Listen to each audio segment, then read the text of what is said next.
यवतमाल जिले के मारेगांव तहसील के जलका गांव में शिक्षकों की कमी को लेकर अनोखा आंदोलन किया गया। 54 विद्यार्थियों पर सिर्फ 2 ही शिक्षक मिलने से ग्रामीणों और अभिभावकों में नाराजगी। मारेगांव तहसील के जलका स्थित वरिष्ठ उच्च प्राथमिक स्कूल में पहले से 8वीं कक्षा तक 54 विद्यार्थी पढ़ाई कर रहे हैं, लेकिन पूरे स्कूल का जिम्मा सिर्फ 2 ही शिक्षकों के भरोसे है। ग्रामीणों का आरोप है कि इनमें से एक शिक्षक प्रधानाध्यापक है, जिनके पास ऑनलाइन और अन्य प्रशासनिक कामों की जिम्मेदारी भी है।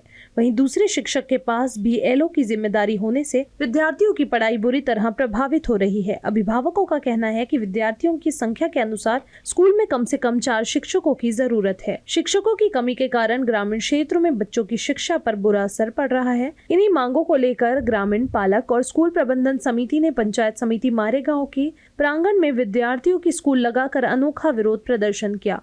आंदोलन के दौरान मनसे नेता राजू उम्बरकर ने स्कूल के लिए अस्थायी स्वयंसेवी शिक्षक उपलब्ध कराने और उनका वेतन खुद देने की घोषणा की। प्रदर्शनकारियों ने प्रशासन से जल्द शिक्षकों के रिक्त पद भरने की मांग की। साथ ही चेतावनी दी कि मांग पूरी नहीं हुई तो आंदोलन को और तेज किया जाएगा।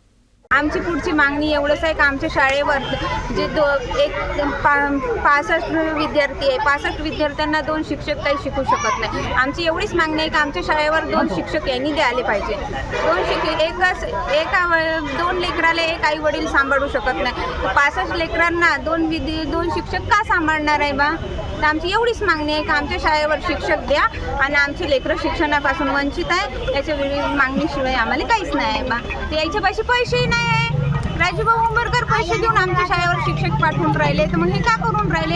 हे खुर्चीवर बसून आमच्याच विद्यार्थ्यांची पेमेंट काढून राहिले ना, बाकी का करत आहे? 1 ते 8 वर्ग आहे आणि शाळेचे काम सुद्धा नाही का नीट दर्जा झालेला आहे। हो, म्हणजे काम चालू केलं आहे आणि ते काम अजून बंद आहे, पूर्ण झालेलं नाही आहे शाळेचं। आता तुमची मागणी काय आहे? मागणी म्हणजे शिक्षक 2 शिक्षक किती दिवसापासून शिक्षक नाही? फरवरी महिन्यापासून मागणी करताय? फरवरी महिन्यापासून आम्ही मागणी करत आहोत। अजूनपर्यंत शिक्षक आहे? नाही, 2 शिक्षक आहे, पण आम्हाला अजून 2 शिक्षक पाहिजे। एकला BLOचं काम दिलेलं आहे, एक मुख्याध्यापक आहे, त्याच्यामुळे आम्हाला 2 शिक्षक पाहिजे। आणि मेन म्हणजे आता एक शिक्षकाला BLOचं काम दिलं आहे आणि एक मुख्याध्यापक आहे, ते शिकवतात। BLO साहेब म्हणत होते की आता 30 तारखेपर्यंत थांबावा आणि शिक्षक देतात। काही पर्याय व्यवस्था वगैरे? पर्याय व्यवस्था म्हणजे स्वयंरोजगार म्हणून शिक्षक एक घेतो असं म्हणून म्हणत होते ते तोपर्यंत।